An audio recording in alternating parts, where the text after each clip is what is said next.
Intel, the computer inside. বিশ্বজুড়ে computer বিপ্লবের পিছনে যে কয়টি ব্র্যান্ডের নাম শোনা যায় তার মধ্যে একটি হল ইন্টেল। 2024 সালের তৃতীয় প্রান্তিকে একটি গবেষণায় দেখা গেছে বিশ্বজুড়ে ব্যক্তিগত কম্পিউটারের 62%ই ইন্টেলের প্রসেসর ব্যবহার করে। 1971 সালে ইন্টেল তাদের প্রথম প্রোগ্রামেবল মাইক্রোপ্রসেসর ইন্টেল 4004 বাজারে আনে।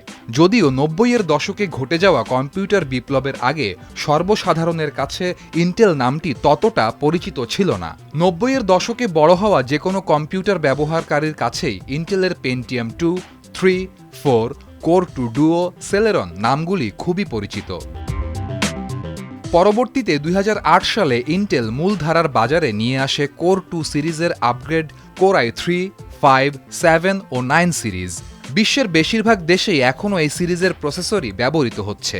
সর্বশেষ বাজারে এর 14th জেনারেশন এসেছে।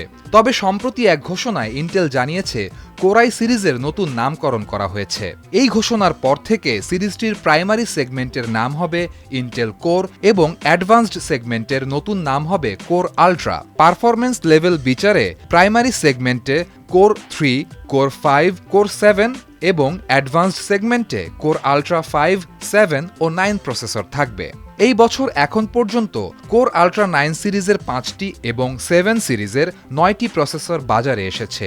তবে নতুন এই পরিবর্তনে শুধু i সিরিজ নয়, বরং অন্যান্য সিরিজেরও এই নামের অধীনে আসার সম্ভাবনা রয়েছে। ইন্টেল কোর আল্ট্রা মূলত ইন্টেলের প্রিমিয়াম ক্যাটাগরির প্রসেসর, যা unlimited gaming, productivity, creative output দিতে সক্ষম। এতে ইন্টেলের সর্বাধুনিক আর্কিটেকচার ব্যবহার করা হয়েছে। এর সাথে রয়েছে নিউরাল প্রসেসিং ইউনিট বা এনপিইউ। ধারণা করা হচ্ছে এতে ইন্টেলের আর্ক জিপিইউ থাকতে পারে, যাতে ব্যবহারকারীরা এতে গ্রাফিক্যাল ও এআই সংক্রান্ত কাজে আগের থেকেও বেশি গতি পাবেন।